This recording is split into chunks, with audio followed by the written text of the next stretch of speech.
Guys, I wanted to talk about my experience with telling others that my son has special needs.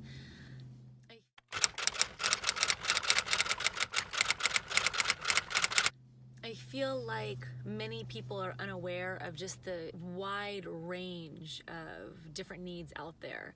But sometimes when you hear the word special needs, your mind goes to a certain place. And I totally get it. Not everybody has experience with special needs.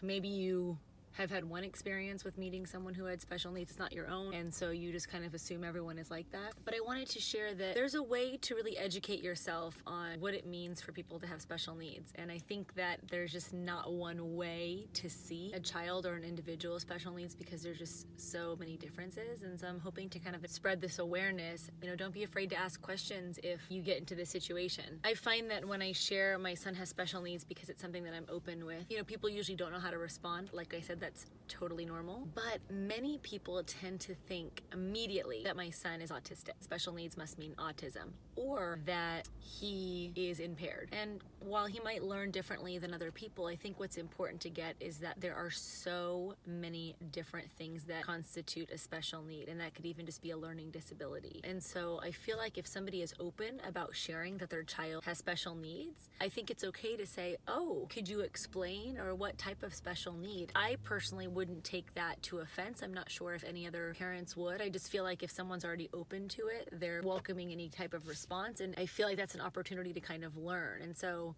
for example, with my son, for some reason too, a lot of people instantly think that special needs means my child's like aggressive. And what's funny is that when he started in school, they hadn't met him yet. And I remember calling and asking if they, were open to a child with special needs, especially if he had help in the classroom. And they said yes. However, they first had to have, met him, which makes sense. They wanted to make sure the classroom worked for him. But I'll never forget, they called me and they said, oh my gosh, your son is so sweet and calm. He seemed to work in the class, and it was almost like they were surprised that he was calm. It communicated to me that maybe they were expecting him to be like off the walls or aggressive. So it just made me think of, again, these experiences that we have with different children who have special needs, and then we kind of categorize them, as opposed to understanding that special needs are just that. They're special, they're different, and each child is different. And I feel like unless you've been in a situation where you yourself as a child who has special needs, or a family member, that it's important to ask questions if you don't know, or try to be mindful of where your mind goes, because it's just a cool way to be. And so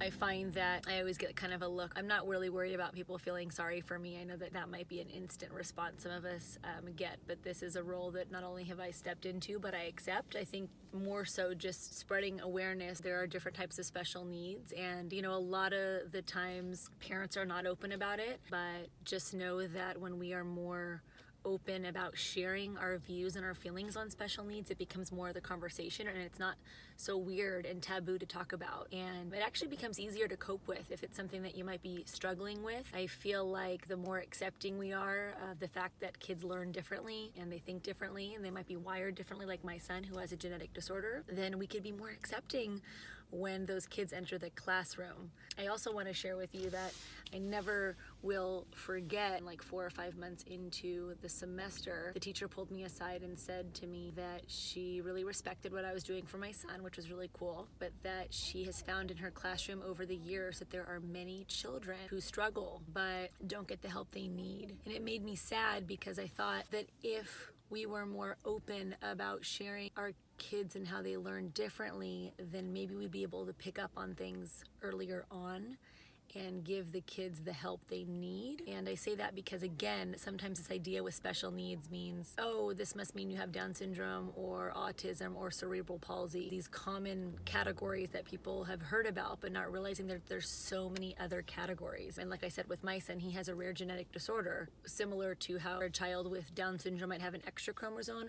My son had a chromosome deleted, and there's a ton, thousands of chromosome deletion syndrome. There's kids kids who have different learning disabilities and they have sensory processing disorder. There's so many different areas, and I think that when we are more open and accepting of the fact that some kids are just going to approach things differently, that doesn't necessarily mean something about us, but when we're able to then talk about it and be more accepting of it, other people can kind of catch on as well. I know I'm going all over the place, but I just find that if you're open about sharing, then hopefully people can then ask, or you could also just volunteer information. That's what I try to do as well. I've found that there's a lot of support out there, a lot of cool programs out there for all different kids, and I think that when you find out about them, you open up your repertoire, you learn a little bit more. So that's my experience with sharing that my child has special needs.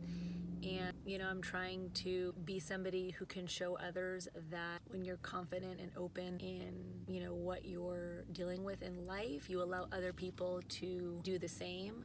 And I know that it's hard. I know parenting in general is hard. And then you top on, special needs parenting is just a whole different ballgame, but your approach is huge. And the conversation about special needs can be affected by how you approach it. And so if you are dealing with something, if you're not quite sure, if your child's going through something, please don't be afraid to open up and share and seek support, because it's out there and it's all about our children at the end of the day. I'd like to think that in the future, more and more kids are more welcoming of those different learners, as I like to call them, in the classroom. And so at a young age, kids don't know. They're just doing what they're doing. We as adults can control the conversation. And so the way that we talk to our kids about the different ways kids learn, they'll eventually understand that, oh, not everyone is going to be the same as me in my class, and that's pretty normal, I guess, as a special needs parent. If you don't have a child who has special needs, educating them that there will always be kids who learn and approach things differently. And as a mom, I'd love it if your child accepts mine, because I know that my child will accept yours.